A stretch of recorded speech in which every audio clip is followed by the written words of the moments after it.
Hi everyone, and welcome to episode 4 of Everyday Internal. I'm Jacob Corey, and I'm joined by... Matt Pavlik, Sean O'Brien. And I'm Sam Craven. We missed last week due to Matt not feeling well. Unfortunately, he caught a little case of engineered plague. But he's back for this week's episode. Today we're going to be talking about the Eternal community as a whole, and what you can do to improve and grow the community.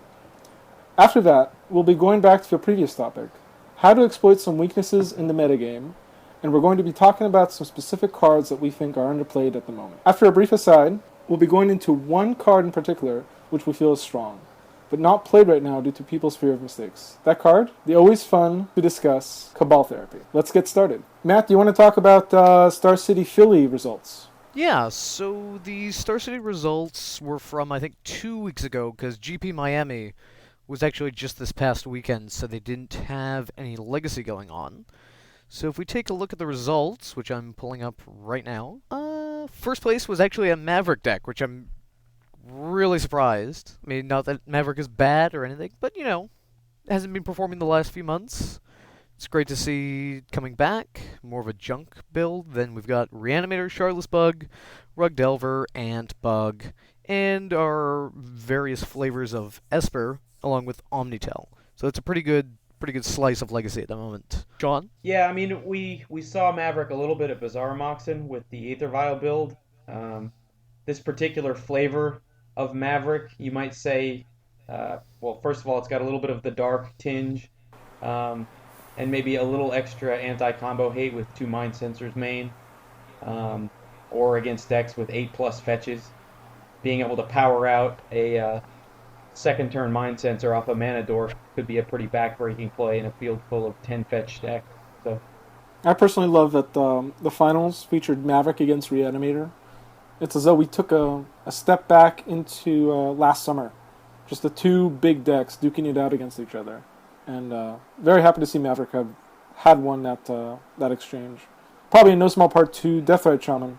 yeah, it's interesting to note the Reanimator is the all-in 15 land, 4 Lotus Petal, Master of the Mulligan version of Reanimator. So a little bit different maybe than the ones we saw a couple of years ago, which I think at least had 18 lands. This one relying on Lotus Petal for the I guess the god start of Entomb, Reanimate, Drizzlebrand, turn 1. So. Also a pair of Ad Nauseam Tendril decks in the top 16. I think really taking advantage of the fact that we're essentially entering a mid-range hell in terms of legacy results. So good call by those pilots to taking a deck that's just too quick to deal with on most parts, and especially punish decks that run only 3 Force of Wills. I was just saying, sometimes it's hard to glean exactly what the total field was just based on the top 16. Certainly. But to Jacob's point, bringing tendrils to a room full of mid-range creature decks is always a smart move. So, but we don't have a real feel for the entire breakdown of the field. But maybe maybe tendrils was a good choice that day. Just looking at looking at what top 16 anyway, it would seem it was a good choice. And certainly, again, this is another one of those top 16s it's an excellent slice of legacy. That also means that it's a little boring to discuss because there's nothing crazy going on for us to say, look at that. Well, let's get on to the topic of community building. I know I can share with my personal experience trying to essentially foster legacy in my community. And I'm a huge fan of legacy. I've discussed before. I've been playing for at least 8 years. This is definitely my format, and I feel like it has a lot of benefits compared to standard or old extended. Now it's, I guess, modern. And really just trying to get that out into the community. Part of the outreach that, as a player, I went out and engaged the other players in my community, built decks, and really just showed them how cool, or how like the old decks you can really build and play. To have a lot of fun, and even to successful finishes. So that's really what we're going to be discussing over the next 10 or so minutes. Sean, what are some of your experiences in building the legacy community in your neighborhood? Well, I think anybody listening from the Atlanta community will be able to attest to the fact that I do everything but build community, as I'm generally somewhat of an elitist. I badmouth Standard at every chance I get. Um, and if somebody comes to the store and doesn't know the rules or can't read my foreign cards, I usually look at them like they are on the level of rabbit turds. So I'm not much of a community builder myself. I want to go to Legacy to play interesting old cards, have interactions in Magic that you can't get with the formats that I have no interest in, like Standard and Sealed. But I have observed the ebb and flow of the crowds in Atlanta, and besides my off-putting attitude, I think some of the reasons why it can be tough to build a community are a feeling, I think, from some players, especially Standard converts, that Legacy is a bit of a, I don't want to say use the coin flip term, but I think sometimes some of them feel like the games kind of end with them having no impact on the game. You can, you can call them unwinnable matches, and we see this a lot after the Atlanta GPs. We'll get a big spike a couple weeks before Atlanta Legacy GP. Players will buy into the format or buy a deck, off the internet, buy a few dual lands, whatever else they need. We'll get a nice spike in players, we'll go up to 25, 30 players on a Wednesday night. The GP will happen, and then maybe attendance will swell for the following Wednesday, and then maybe another Wednesday after that. And then after a week or two, inevitably, players just get frustrated and quit, or a certain subsegment anyway, get frustrated and quit. And having known those people outside of Legacy, I think the fair unfair thing comes up a lot, where they want to play a deck that has some level of interactivity, and in the past 3 weeks, they've endured enough ritual LED tutor that, or show and tell derp Emrakul that they're just not interested. And it's just a fact of the format. The format's got powerful cards, and I think novice players who are used to playing Preacher decks with removal need a little either help, from other players on how to combat the unfair strategies, and I think they also sometimes just need help in learning what the heck happened to them. And I hear that a lot. New player comes in, buys a Maverick deck, buys a Zoo deck, gets blown out 3 straight games, and he actually doesn't even know how he lost. And I think that curbs interest in the format, curbs interest in the community. So for those patient souls out there who don't mind explaining things like how Lion's Eye Diamond works, I commend you for building the community. Now I can back that up, Sean. I mean, definitely in the local scene. I'm talking like 10-person local events on the weekly side.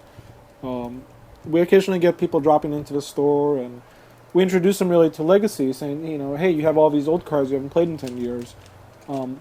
Put together a deck. Here's a Legacy format. Obviously, you can't play your Mind Twist. That's banned for some reason. But aside from that, you can build pretty much anything from when you were playing, cobble that together and get some games going, maybe strike a nostalgic chord, check out some new strategies. Of course, the downfall of that, and I've seen it personally a couple times, is these players are not prepared for, like Sean mentioned, a show and tell strategy or a sneak attack, which is really, really aggressive and really efficient, but at the same time, you don't really get to feel like you played a game of Magic.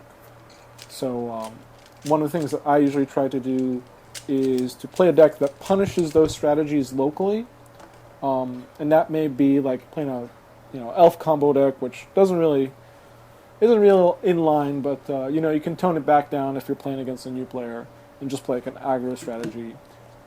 Sometimes even a control deck with humility and snaring bridge, just to kind of like put those decks on rain and allow more mid-range strategies to kind of flourish. And I think that builds a better community locally, at least. So at least gets interest going. And people will, be creative, start doing their research at home, building decks that they feel that they can really get behind.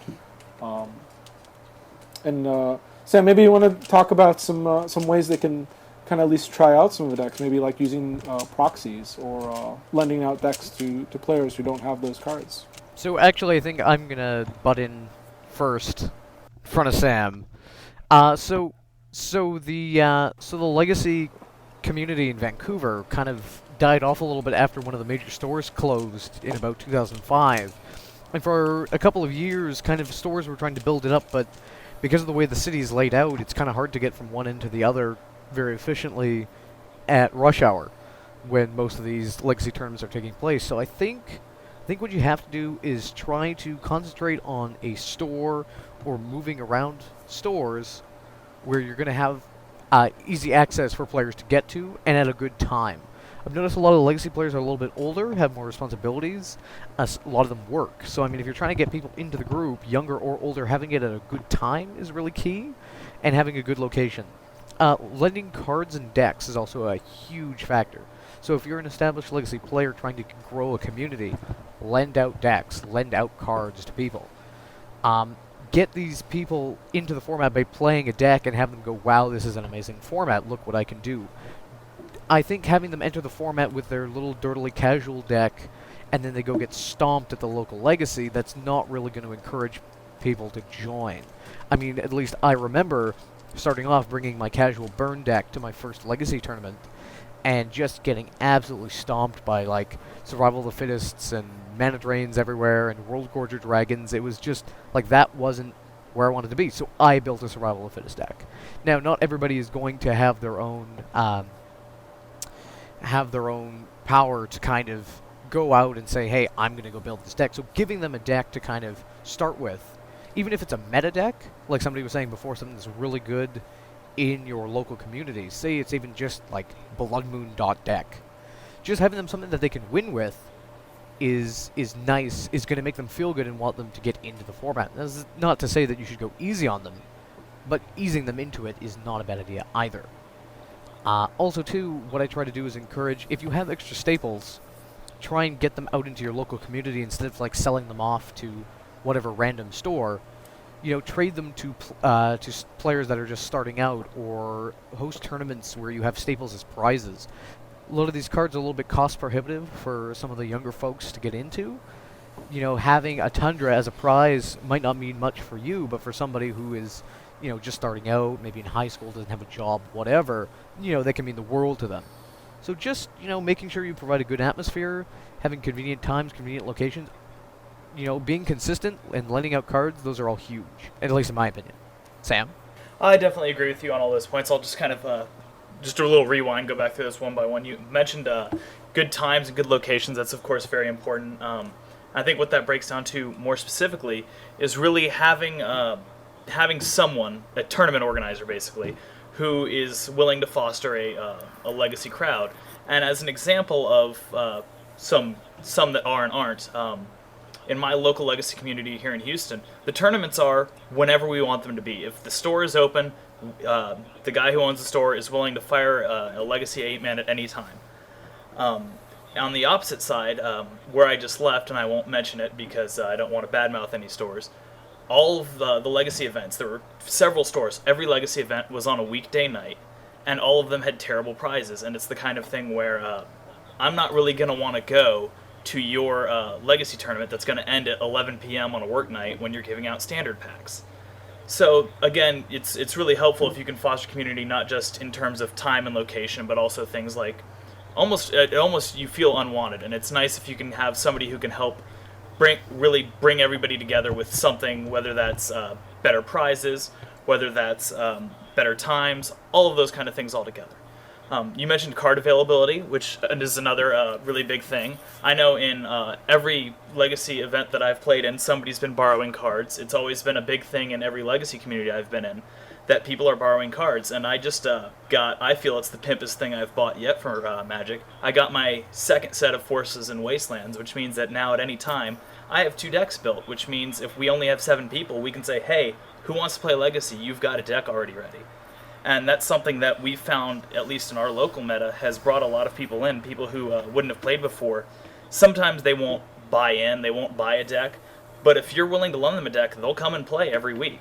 And that's always a positive thing. Like I've said many times, my number one thing is I want more people playing. If that means lending out cards, if that means, you mentioned proxies, I'm fine with that because I just want to play.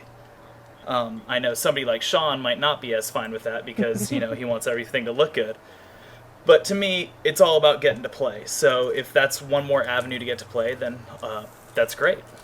Even just like what's at the local store, on a random weeknight, that's really your recruitment opportunity. Let's say there's Thursday night drafts, for instance. If you and a good legacy buddy of yours go to the store and bring a couple decks each and just start playing pickup games, people will stop by and ask, "Hey, what's going on?" Or, "Hey, I haven't seen that card before. What's that do?" Just to build up the interest between the local player base. Sometimes I'll even just like, "Hey, try this deck out. You look like you're interested in playing this Doomsday Fetchland Tendrils deck. Take a crack at it. Who knows? Maybe there's a combo deck aficionado in that standard drafter." And that's actually, we've managed to build in my at my local store a fairly strong vintage community. And now, not everyone owns Power, but we have a lot of people who own basically every card under $200 they own for their deck because they want to be able to play vintage and they want to be able to play with as many cards as they can because they like decks like TPS or like Gush Tendrils that do really interesting things. And I think it's good to encourage people, by showing them, hey, this is how this cool thing works. And we get a lot of EDH players that way because a lot of EDH players play EDH because they want to do the craziest thing possible. And you say, well, hey, Legacy and Vintage, you get to do the craziest thing possible, and you get to do it for Planeswalker points. Yeah, Vintage is just 60-card EDH in my book. I think regarding use of proxies, I think proxies are kind of a contentious issue. I know people are going to bring up talking about how Vintage in the United States was a little bit hampered by the use of proxies and how Europe's vintage community has grown substantially just due to the fact that they actually have power. Well, I mean, we can kind of argue that back and forth, but that kind of might have to do with the economics of the euro versus the US dollar at the time. However, I think if people need proxies to play for at least a little bit before they can actually get pick up your set of Tundras or your set of Forces or whatever. I think that's totally fine, even if you're not running sanctioned tournaments. Just getting people playing, getting them interested, will make them want to buy these cards. This is not to say that you should hold tournaments that are, all proxy all the time, either. Because that doesn't encourage anything. But I mean, if you have a situation like we had a tournament 2 weeks ago, where basically one person had to drop off at the last minute and they were bringing cards for about 2 to 3 people. And they were bringing, an extra set of Dark Confidants, an extra set of Wastelands, and an extra set of Bayous. I mean, I ended up letting this person play because, I mean, it was either, let them play with proxies. I mean, we weren't going to sanction it anyway. So, I mean, if we let them play with proxies, some people might be, oh, this person's playing with proxies. But if we don't let them play, then we're down a person. We've got an odd number now. That person is already here, then has to go home. It's really awkward. So just letting them play is, I think, the better option. And, eventually that person, will on their own pick up the staples, hopefully, and do what they need to do. Everyday Eternal does not sanction or condone sanctioning tournaments using proxies. Thank you, Wizards of the Coast. Of course not. We would never condone such a thing. No, obviously of course, unsanctioned tournaments are still viable, and unlimited proxies is a little bit of a stretch. I think 15 or 10 proxies is a good way to encourage both the players to pick up these cards that they're playing with, which has an added benefit of helping out the store. They get to sell the singles, even if it is like the 90% of the deck that's more affordable. It still creates a little bit of movement at the store, and the stores definitely appreciate that. So I think the ultimate drive is really just to go for sanctioned tournaments at these stores. And one strategy that I did was to help organize the tournaments across several stores, essentially make sure that each store wasn't booking the same weekend as another store. And I think overall, I'm pretty fortunate to have that here in Southern California. We have quite a few big stores that do weekend legacy tournaments. But really the important point is to make sure that these stores don't book the same day for those tournaments and essentially compete for the same limited amount of players that can come out to these tournaments and play. The other perspective on eternal format tournaments is the retailer's perspective. And I think in Atlanta, where we have, I would say, two large Magic stores, game stores that, 75% of their business is Magic. Two fairly large ones. As you guys know, Atlanta gets a lot of Star Cities. We usually get a GP a year. We have a ton of players with Legacy cards, but we actually only have one store that consistently gets, even 15 weekly for Legacy. And the other major retailer in the city of Atlanta, just won't put any effort towards sanctioning, promoting, or pushing Eternal formats, Legacy most specifically, not even Modern really. And I just wonder from the retailer perspective, unless you're a big online retailer who's going to use your store as a vehicle to buy Eternal cards, in other words, your weekly allows you to deal in those cards, and you've got a significant presence on TCG Player or whatever your outlet is for selling cards. There's just not a lot of incentive, at least the retailers here would tell you, to sink time and effort into Eternal formats because there's just no monetary return. There's only 7 days in the week, especially the weekend days, which are super valuable for these store owners and their square footage. So, I think that's another barrier to Eternal formats taking off is you've got to kind of fight with the store owners over their prime hours and their space, because at the end of the day they are paying for that space and they're paying for the air conditioning to keep you cool while you sit amongst the unbathed masses that are Magic players, So I want to bring up two other points. Jacob, you mentioned that one good option is to allow a certain number of proxies. One thing I've noticed that's becoming increasingly popular is a set number of proxies, say 10 or 15 is becoming kind of common with drains hitting $200. Another thing I'm seeing a lot of is a set number of proxies, say 10 or 15, and then pay for each proxy after that. That way people can play immediately, but it does, like we said, it encourages them to buy the rest of those cards so that they're not having to pay $30 for their vintage tournament every week or every month. They slowly get to build up those cards over time. That also brings up another point, which we mentioned in our emails back and forth before the show, was that another good way to help grow the community is prizes for things other than winning. Because obviously not all of us can top 4 every week, and some of us, if you're as bad as me, top 4 very infrequently. And this is another thing we've seen, I've seen a lot more of recently, is doing something like maybe a raffle, or having some alternative win condition, like in a vintage tournament, maybe whichever deck doesn't have power or doesn't have bazaars that does the best, that gets a prize, or a raffle for a prize, or any number of other things that encourages people to come out and play even if they're not necessarily likely to win. And I think that's another thing that can definitely grow the format and community as a whole. Yeah, absolutely. One thing we all do often is door prizes. So whoever joins the tournament has a random chance of winning a prize, provided you didn't, let's say, top 4 and get the credit or the card prize. Another thing we haven't really tried yet locally, but Sam did mention it, is essentially achievement points. For instance, I know this is pretty common in Vintage, for instance, winning with no deck, or actually decking someone, let's say, with an Ancestral Recall. I mean, essentially just creating these scenarios that encourages players to do really wild things and really try to push the limits of their deck. And let's say at the end of every round, whoever was able to get the most amount of these essentially victory points would be eligible for a raffle, let's say, at the end of the tournament. And so it's another way to kind of encourage the player base to really try to engage the format and own it, so to speak. Yeah, I think that lends itself really well to Vintage.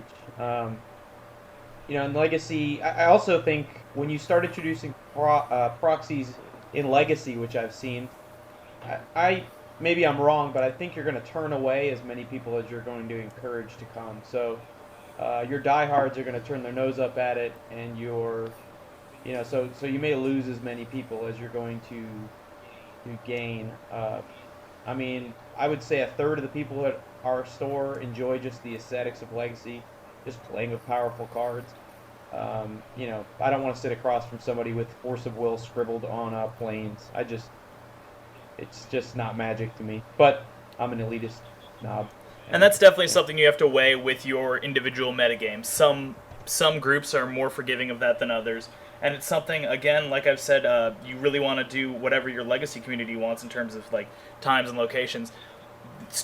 TOs and store owners, reach out to your communities and ask them, hey, would it be okay if we allowed proxies if it meant more people? And if a lot of people say no, then don't. But if a lot of people say, yeah, we want a bigger community, then maybe that's what you should go for. But it's definitely worth reaching out and finding out what other people think about these ideas before you do something that, in Sean's case, for example, might harm the community more than it helps it. Matt, any closing thoughts on the topic? Well, no, I think that was pretty much, we covered everything that we wanted to talk about. Basically, I think if you are the one who's trying to create the Legacy community, you just got to remember that, people are counting on you. Try to be there as often as possible. If there is a weekly Legacy tournament and you are the person who is driving the Legacy community, be there. Show up. Lend cards. Don't be a flake. As soon as you start having waning attendance, like we've had recently at one of the stores, we've had waning attendance the last few months, not only due to school, but I mean, if you get, say, a 6-man one time, well, then people might not show up next time because they'll kind of go, I won't bother going out there. Then we might not actually fire an event. So make sure you get people out. Make sure, say, if you need to make a Facebook group, get people to sign in. Do whatever you need to actually ensure and show people, hey, there are people here. Show up. I think that's pretty key. Yeah, I usually do, like, on our Facebook group, I usually do a roll call a couple days ahead of time just to kind of get the interest. And based on that, I can more or less gauge. For instance, if I get 4 or 5 people to respond, we'll usually fire off an 8-man.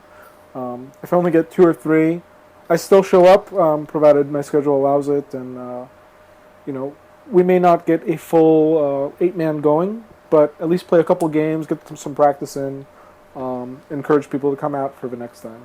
All right, do we want to move on to our next segment, cards that we believe are underplayed? Yeah, I think that would be good. All right, let's see. Hold on. Let me scroll up and find this list that Sean emailed us. Starting from my list is definitely risky, given what I put on. Cards that are underplayed. Let's see. How many suppression fields can we fit into a format? God, that card is really good. I'll kick it off. Gets all 3 of Deathrite Shaman's abilities. Don't forget, Deathrite Shaman's abilities are not mana abilities. Yeah, I'll start since my list has some miserable things on here. I'll start with some of my pet cards that I feel are underplayed. The first one that comes to mind is Suppression Field, which, for those of you who don't know, activated abilities that aren't mana abilities cost 2 more to activate. So, for white and 1 other, and it's enchantment from Ravnica, I believe. So, number 1, the average Star City player, I've learned from experience anyway, doesn't actually know what an activated ability is. So Suppression Field can be a great route for you to get GRVs on your opponent all day long. The other great thing is that it hits, I would say it hits nearly 90% of the decks that you see across a metagame like Star City. It's going to hit something in all those decks, and most notably, it'll hit their mana. The activated ability on fetch lands, wastelands, the aforementioned Deathrite Shaman, all those abilities on Deathrite Shaman are not mana abilities. The one that makes mana actually is any planeswalkers. Yeah, any planeswalkers. Even fringe strategies like Metalworker. Most of Death and Taxes is hit by it. Yes, that entire deck actually caves to Suppression Field. Rishiden Port, Mangara, Maverick. The whole deck is hosted by the entire deck, in fact, does get hosted by it. So Suppression Field, it's a powerful card. It's a powerful prison strategy. The obvious problem with Suppression Field is that you are then constrained in terms of the mana choices you make. So you're looking at playing a lot of basics. You're looking at playing artifact mana sources, Chrome Moxes, Mox Diamonds, things like that don't get hit by Suppression Field. But backed up with a clock or backed up with other lock pieces, or backed up in a deck that doesn't necessarily want to do anything until it just wins, like Enchantress, Suppression Field can be a powerful card that can really hamper your opponents, as well as give them frustrating game losses as they fail to understand how the card actually works. Yeah, I know. I have a friend who is building a hate deck. He's getting back into Legacy. And he said, what can I do to hate out the format? And he just started looking through cards, and he just said, I want to play 4 Suppression Field main deck. That seems really good. Yeah, it's a soft null rod in a lot of cases also. Yeah. Definitely hits a lot of the mid-range strategies that we see cropping up in Legacy. One notable that it doesn't really hit is combo decks, which are generally going to be more spell-based and not permanent-based activated abilities. Fortunately, a deck that is going to be utilizing Suppression Field will have access to other taxing effects, maybe for instance like Trinisphere or even Thalia, and ways to essentially cut off from casting a lot of spells, which in part helps out hose the, for instance, fetch lands by making it really, really expensive to be able to do just about any basic action in the game in Legacy. Certainly, along the same lines as Suppression Field, Null Rod is, it's not just in Vintage, it's in Legacy too. It hits all of the equipment. It hits Sensei's Divining Top. I hear that card's pretty good. So, I mean, it's also, you gotta remember, I mean, hitting, what else? So, equipment, it's hitting all of the artifact lands, isn't it? Hold on, let me read Null Rod again. I feel bad. Yeah, Null Rod absolutely stops mana abilities cold. So does Stony Silence, for reference. It's white cousin. But Sean, it does nothing. It's true, it does nothing. And that's another card you can get value on your opponents on because there's a $100 Korean version available. So. This is true. Not only is Null Rod really good right now, or could be really good right now, Chalice and Trinisphere are criminally underplayed right now. So, I mean, especially in a deck... Okay, so Chalice of the Void, as you all know, XX, artifact, counters, whatever, how many counters it's got on it, very important. So, if you're playing Chalice, it basically means you're probably going to be skipping on your 1-drops, or you're going to have to find a way around Chalice for your 1-drops. So, Cavern of Souls comes to mind, so say if you want to do some Goblin Welder stuff, that's how you get around it. But Chalice is backbreaking. Brainstorm, Ponder, Swords to Plowshares. All of Rug. The entire Rug deck is hit by that one The card. format really doesn't like Chalice of the Void. I know a lot of the time people are going to say, but Abrupt Decay kills Chalice of the Void. Well, Abrupt Decay kills a lot of shit. So, I mean, that's not a fucking argument. I'm sorry. Like, the main problem with Chalice of the Void is actually having a deck that actually exploits the card. So the problem is, if you're playing Chalice of the Void, you lose a lot of the good cards in the format. So what are you actually doing about it? So you have to kind of switch to removal or search or something else that does not revolve around something at 1, which is kind of hard to do. So, I mean, if you want to play Sense of Divining Top, it's a no-go. If you want to play Brainstorm, nope. Ponder, nope. So you'll have to be doing something else to try and either your manipulation or your removal will have to be changed. Trinisphere is also really good right now. Making everything cost 3 is a big deal. Everybody wants to cast like a 1-drop, then a 2-drop, then maybe a 1 and a 2-drop on turn 3. That's where the format is trying to be. It's very mid-range, you know, when you want to get your stuff out on the field. But like a turn 1 Trinisphere is pretty much the worst thing that Magic can kind of throw at you on turn 1. Yeah, I'm definitely a huge fan of Trinisphere, especially on the first turn. Provided all goes well, you essentially buy 3 time walks from your opponent by casting it on your first turn. The first spell they'll be able to cast is turn 3, and by that point you've already had 3 turns to play stuff that costs 3 or more. Considering you cast it on the first turn for 3 mana, you should be well equipped to essentially press that advantage and do something really backbreaking for your opponent. Also, let me use this as an opportunity to tell every idiot I've ever played against at a Star City, your fucking Force of Will costs 3 mana in addition to pitching a card when I have my Trinisphere out. And I know you're calling the judge to ask that, so I know you have Force of Will in your hand. Thank you. So, as you can see, Trinisphere stops, like if they're tapped out, no Force of Will. You time walk them possibly for 3 turns, and even if you don't time walk them, imagine playing against Elves, where you go turn 1 Trinisphere, pass. So even if turn 1 Trinisphere doesn't happen, say turn 2 Trinisphere, which if you have it and you're playing a deck with Trinisphere, turn 2 Trinisphere is going to happen. How the fuck do they get out of that? One elf Well, a see, turn? what they do One elf is a they turn. go main phase, and then they go into the scoop phase, and you start the next game. Exactly. So, I mean, Trinisphere also, too, all these, like, rug, bug, whatever decks. I mean, if they have Force of Will for it, great. And if they don't, you're just beating them.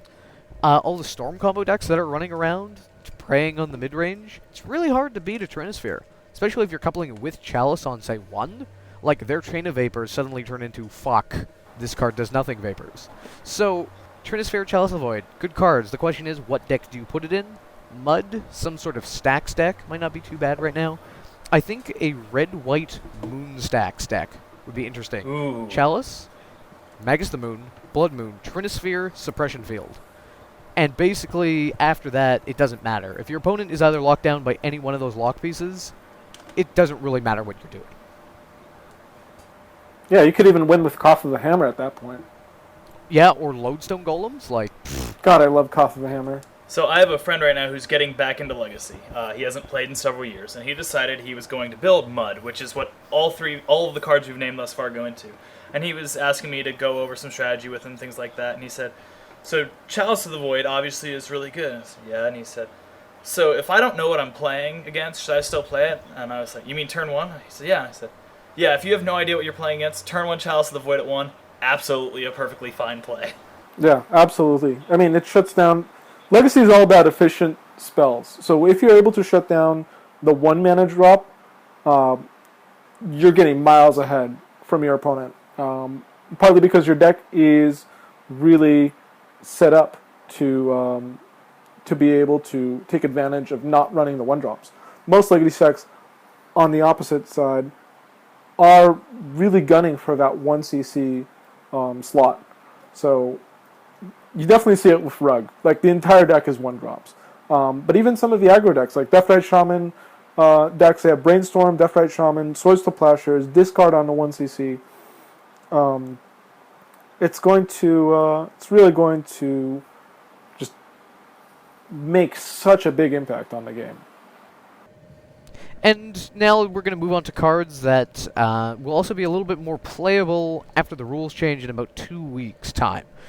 So, as we have covered in the previous podcast, the Legend rule is changing so that both players will be able to control Legends of the same type, and they won't kill each other. So, what this actually really matters with is, possibly, say, Geist of St. Traft, but more importantly, Jace the fucking Mind Sculptor. Because, hey, he's a staple of the format. So, definitely cards that are going to be either played more frequently in main decks or even sideboards are things like, Red Elemental Blast, Oblivion Ring, not Detention Sphere. For the love of God, if I see anyone Detention Sphere or fucking Jace on the other side of the board, I'm gonna hang myself. You know you're gonna see it. Oh, I know what's gonna happen. Like, some Dirtle is just gonna run into it and then want to kill themselves. But that's okay. Over under on seeing that on a Star City feed. Yo, I mean, nothing beats the Phyrexian Revoker with the post-it note labeled Wasteland at Bazaar of Moxen. Yeah, that was a good one. This is true. So, like, Oblivion Ring is going to be good. I think Karakas, even though Karakas doesn't kill Karakas anymore, I think if people are going to be starting to play this Thespian Depths garbage combo, that I actually don't think is going to be that good, outside of, say, something like 43 lands, they can actually exploit fetching for 2 lands at the same time. Karakas to bounce the actual Merit Lage token, which is a legend, as well as, Mazavith, stuff like that. What's going to be interesting is the Merit Lage on Merit Lage battles. Yeah, I'll attack with my 2020 Flying Indestructible. Into my 2020 Flying Indestructible. Oh, wait, you can counterattack? Shit, I just lost the game. Exactly. No, I have Berserk, motherfucker. Berserk. Get there. New tech, ladies and gentlemen. You heard it here first. Oh, man. I'm gonna go on Star City and buy out all their copies right now. I think the Hexmage Depths combo was going to see, or even, Thespian Depths or whatever, is going to see a little bit more play. Is something that's going to really see play in the sideboards, I think, or it will eventually get to that point. Umezawa's Jite is a beating. The new rule basically says that whoever gets the first Jite is going to win the Jite battle, as long as they can keep a creature on board. So, running more either Disenchants or Abrupt Decays or whatever Menrika Gasari is going to be a fetchable kill your Jite. I think that's going to be pretty key, like we saw back in the Stoneblade era of 2011. It's going to be a good card. I think if you don't have Menrika Gasari, go pick one up, throw it in your sideboard. It's probably going to be good to go. Vampire Hexmage, killing their Jaces without turning off your Jaces. You're going to need a card to do that. Maelstrom Pulse is pretty slow. Most people aren't running Bug anyway. There is no card that just says Destroy Target Planeswalker at instant speed, so... Yeah, there is. Lightning Bolt. And a kid... Oh, boo. Psionic Blast. Psionic Blast. Actually, that could be not too bad. Instant speed Planeswalker removal. Seems like there's only really Jace the Mind Sculptor as the offender. What about Red Elemental Blast? Well, Red Elemental Blast is out of the board. I'm talking about more of a main deck, kind of. But Red Elemental Blast, like, if people are starting to run, like, 2 Red Elemental Blasts in the board, I think going to 3 is probably going to be where it's at. 3, 4, depending on the deck that you're playing. So I think the deck choices that people might be moving to, anything with Punishing Fires is going to be good. So something, say, like a Rug mid-range, running, say, like Tarmogoyf, Vendilion Cliques, maybe even Countertop if you want to run. And, Punishing Fires package. Good. Agrolome, we talked about that before. Miracles. I think Miracles is really well positioned. You've got your Rest in Peace, you've got your Counterbalance, you've got your Sensei Divine Top, all the good things. You've got your own Jace the Mind Sculptors. You're a very good Jace deck. You have Vendilion Cliques to attack their guy. If you wanted to, Notion Thief, depending on your build. But also you have access to red, so we have the Red Elemental Blast. We have, if you wanted to run Punishing Miracles, that's a thing too. Blood Moon, never a bad choice. What are your guys' thoughts? I think the Miracles might be onto something, just as a way to address all the mid-range decks. Now, by no means is it an easy deck to play. It's definitely a deck that rewards a lot of practice and a lot of format knowledge. So it's definitely not a beginner deck, but it doesn't take too long to get up to speed with this kind of deck. And he also gives you 2 Color Splash as variants. You could really run 3. You can run the straight blue-white, but you're really missing out on powerful splashes from black and red, or red, rather. Red obviously giving you firepower in the blue matchups, and black gives you better removal, as well as the ever-impressive Notion Thief. And if we're playing Miracles, that means that we can play as our win condition Helm with Rest in Peace, and we've discussed this before. Rest in Peace is just sick against the format. You're getting rid of Deathrite Shaman, you're getting rid of the entire Rug deck, you're getting rid of Knight of the Reliquary. If you can just destroy graveyards turn 2 of every single game, you're doing really well. Random wins against Dredge in a tournament. Also, too, I think a card that a lot of people have overlooked, especially in the control matches that may be coming up with Jace, and a lot of damage isn't being dealt directly. Luminarch Ascension might be something worth looking into, especially in a Miracles build, if you're running a Enlightened Tutor, maybe, as a one-of. There will be times when you don't get hit, and 4 turns in that deck is, just a small segment on the path to going to time of the Miracles Mirror. Yeah, it's probably even better than Entreat the Angels in those matchups. Comes down turn 2. Yeah. Very easy to protect. And also has the potential to just make endless streams of 4/4 Angel tokens. It's a very good card in the control mirror. I'm not sure how frequent the mirror actually is, considering almost no one is playing Miracles at this point. But if your metagame is control heavy, that's definitely something to consider. Yeah, I think the Miracles matchup's going to get a little bit tougher.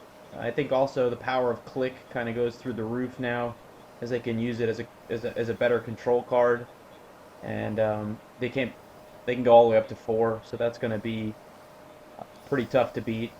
Being able to use it as a win con and as hand disruption with impunity. So yeah, I agree. Miracles is definitely going to be a force to be reckoned with. I think if the format goes longer, then maybe some of the prison strategies can also develop.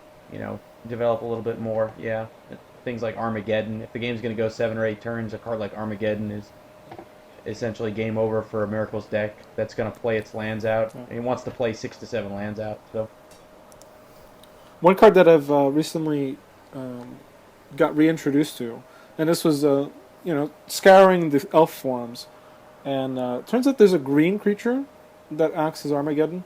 Realm Razor. We saw a lot of this in Standard back in Shards of Alara block.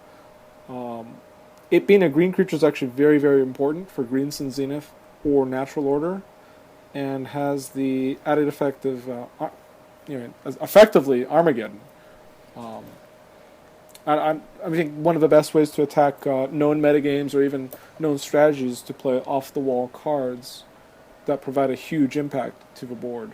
And Realm Razor is definitely one of those. And if you also awkwardly pause when he comes into play, perhaps you can get somebody to swords him with his trigger on the stack.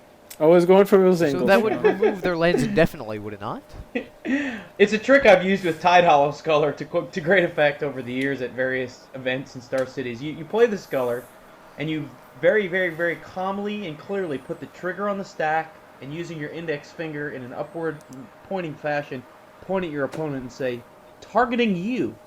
And the uninformed player will stare for a while, think about it, and some of them will actually then go ahead with that trigger on the stack and remove your Tide Hollow Sculler, giving you essentially Super Mind Rot him Castigate on a stick. Well, the stick's gone, but you get the point. So you get 2 cards for 1, basically. Yeah, that seems like a pretty powerful effect. All the more reason to really know how rules interactions work before going into a tournament. And paying $40. So speaking of cards that induce a knowledge of rules interactions to do well with the card, Cabal Therapy. Yeah. Now, to be fair, I think we could probably devote an entire episode to this card. There's so many intricacies of playing this card, even just from like a rules knowledge perspective, as well as kind of a rules format and kind of a bluff attack angle. So I feel like maybe we could push this one out. I feel like we could push this one out to possibly the next episode, just because I feel like it would not do justice to try to discuss it within the remaining time in the show. Damn. All right then. Yeah. So look forward to Cabal Is that our Therapy first in teaser? episode 5. All right, so we're not going to be doing Cabal Therapy today because we just don't have enough room to squeeze in such a lengthy topic. That's what she said. So we're going to be talking about pimping, which quite a few people have asked us to mention. And by pimping, of course, we mean things like Matt's Ziploc baggie full of beta dual lands, talking about foils, things of that nature. I'll go ahead and start us off. I got into pimping actually when I first got back into Magic, as with many people our age who play Magic. I played when I was a kid and got back into it a little later. And the first time that I got back into it was a Shards of Alara draft at Shards of Alara release. And I opened a foil Elspeth Knight Errant, and I said, well, that looks pretty cool, and that was the beginning of my pimping career. Probably the coolest thing that I have, I should probably post them on the source, is I got a friend was selling all of his legacy staples, and he just handed me 4 foil dazes, and he said, you want these, I'm not selling them, you owe me, and he told me how much I owed him. And he said, and you're not allowed to sell these ever. And I was, okay. And the next day we went and met Matt Wilson, who's a friend of a friend, and he signed them for me in a silver paint pen, which looks really, really cool on old border foils. More recently, I've actually gotten out of the pimping game a bit, just because I would much rather have more cards than have just a few pretty cards. So just a few weeks ago, actually, at GP Houston, I sold several play sets of foil fetches and replaced them with non-foil fetches and Underground Seas and Moxen. And as much as I do miss having lands that cost more than my opponent's deck, it is really cool to be able to build whatever deck you want in whatever format you want. So that's my take on it. I'm kind of getting out of it. But I know the other 3 of y'all are much more into it than I am. So Jacob, you want to talk a little bit about this? Sure. My first foray into pimping involved the Urza's Legacy pre-release. So maybe you guys are familiar, maybe not. That was the first set published by Wizards of the Coast to feature foil cards in randomly boosters. So I actually do remember one of my first cards, Thornwood Fairies. I think a 1/1 pinger with flying. Swinging below your knee. Yeah, going deep. But essentially, that started me down the path of wow, these foils look pretty cool. You know, here I am at 12 years old, thinking, oh my gosh, these foils are cool. Um, so of course, I did the next most logical thing, which is decide, well, I'm going to take this awesome Ponza deck that I have, which no one likes to play against, and make it all foil. So at least I have fun with it. Can't say so much for my opponent. And through tournament winnings, was actually able to foil out a good portion of it. Included a brickload of foil mountains, which only got released in Mercadian Masks, along with foil stone rains, foil pillage, foil shocks, seal of fire. And that was really my first experience with realizing that I cannot get all the cards for this deck in foil. For instance, Hammer of Bogarden.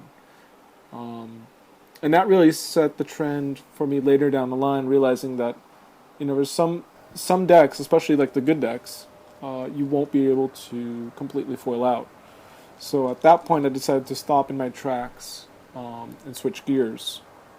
Unfortunately, I took a break from Magic during high school, and much like Sam, came back into Magic after I started college. Met some friends and got back into it.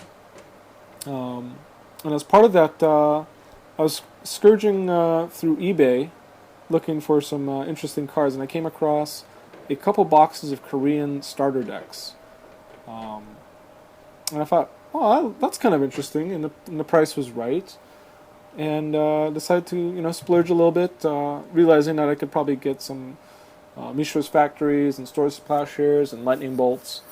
And so from that treasure loot, I was actually able to build quite a few playsets of Legacy staples, just as the format was really announced and getting off the ground. And from then on, I've really been into Korean cards. I really enjoy how the font looks. It does share 3 letters from my last name, so that's kind of another tie-in that I prefer. But that's really that is really is a reach. Not gonna deny it. Maybe it's a way to justify my degenerate spending habits for pimping out my decks. But I was more than happy to see that they were reintroducing Korean language cards with M12. So I got right back on that horse and continued pimping out my decks. If you follow me on Twitter, you've probably seen quite a few of my decks being posted.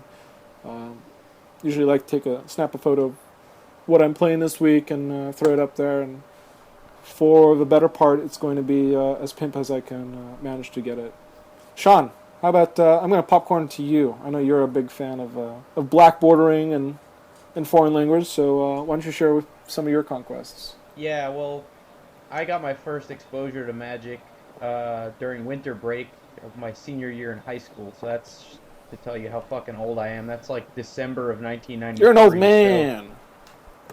Oh, get off my lawn! But the advantage of being old like I am is that A, I got a lot of cards early, and B, I earn a great deal of money at my job, and therefore can buy whatever I want. So the style I like, I guess pimp is in the eye of the beholder, which anybody will tell you. But the style I like is the older cards. I like betas, alphas, and I also like foreign language cards. Foreign language, as much for aesthetics as it is for putting a little bit of value on knowing the card pool. So you go to an event with a deck that's primarily Korean or Russian, whatever your language of choice is, Japanese probably being the most popular one. You'd be surprised how many people just don't actually ask for the Oracle text because they think they know what it does. So it gives you a little bit of a strategic advantage. It gives you a psychological advantage. And to me, it looks more aesthetically pleasing than English. So I focus pretty much on trying to get beta stuff. I actually had, at one point, over 40 alpha and beta duels. It wasn't a matched set. I kind of half sold out of the game about 7 or 8 years ago. So I sold my power, and I sold about 45 alpha and beta dual lands when the euro was at about $2. So, and most of my stuff went overseas. as far as the dual lands go. Thankfully, I kept another full set of 40 foreign black border dual lands and a set of revised ones too. So I didn't have to start completely over a few years ago. But yeah, my tastes usually run alpha, beta, and then my language preference is Russian or Korean. I'm impartial to either of those, and I even enjoy German when I can't get either of those two.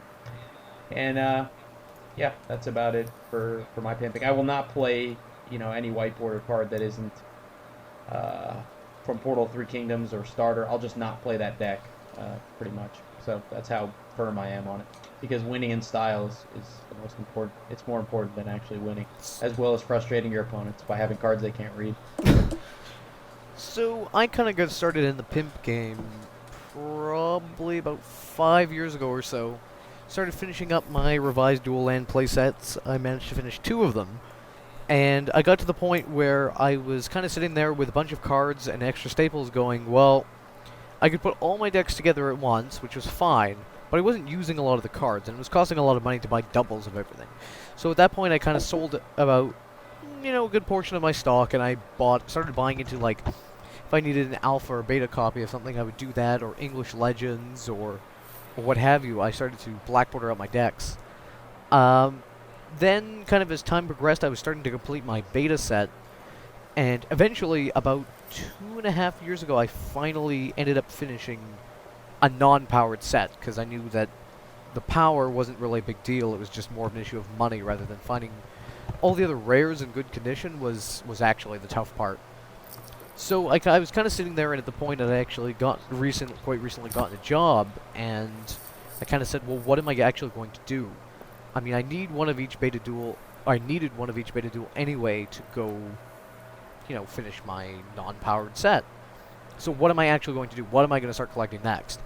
And I decided that I had, like I said, at this point, about a playset and a half of revised duels still.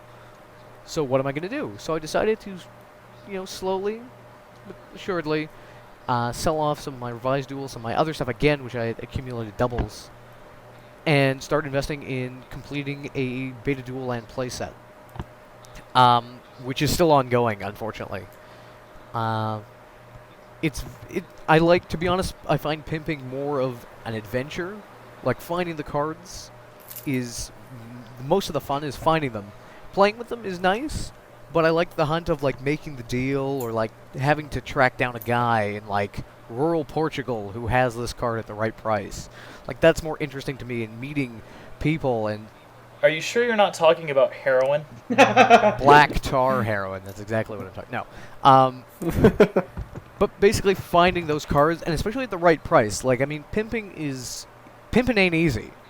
But But a show is fun. necessary. But it is definitely fun. The whole point, like, if you have a ton of money sitting around, you can go get whatever.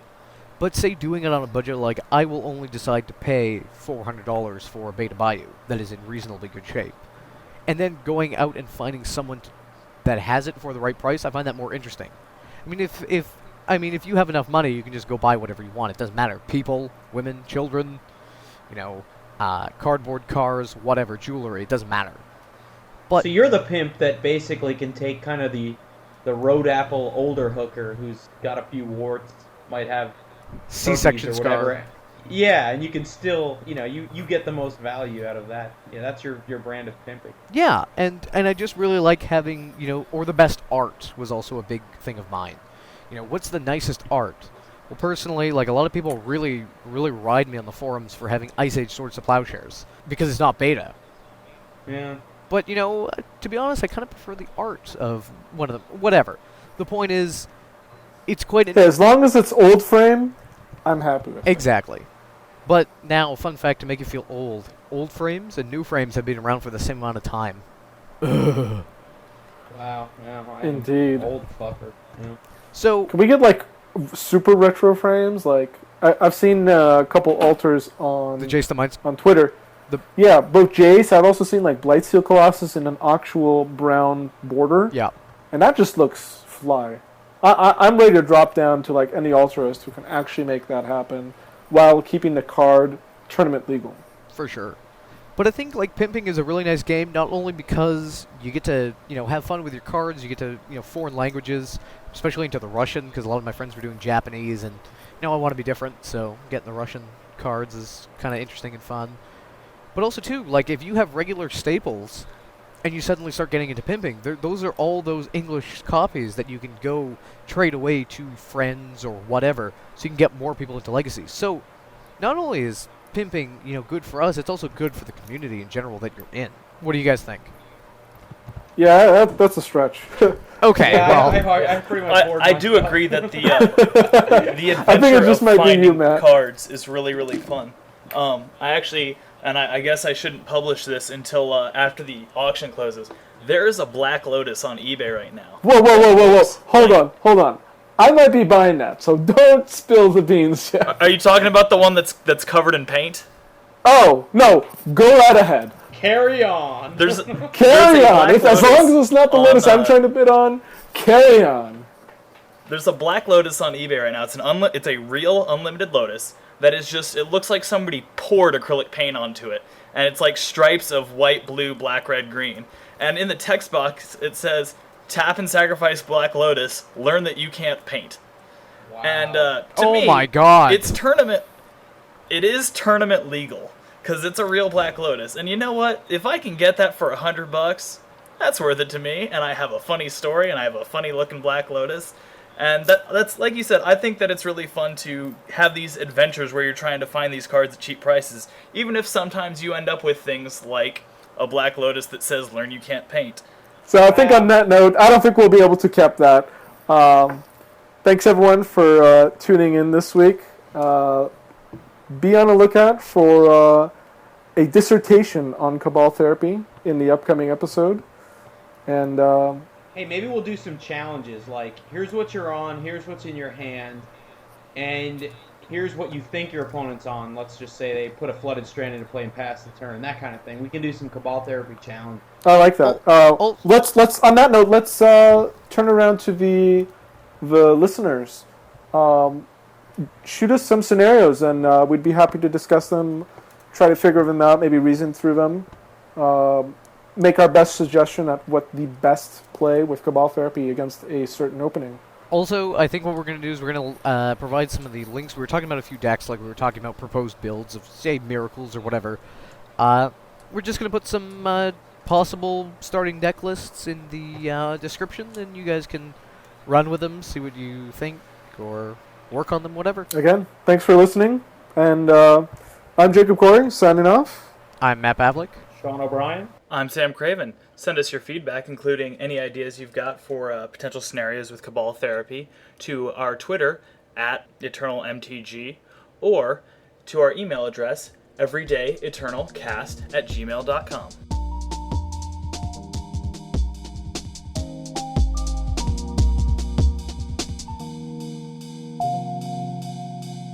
Boom boom boom boom boom boom boom boom boom boom boom boom boom boom boom boom boom boom boom boom. Play my land, tap it for mana, cast my Deathrite Shaman. Pass the turn and he plays out an island, and I laugh knowing he's on Omnitail. It's the dirty internet deck that I hate to play against. Jacob can't get into our fucking call.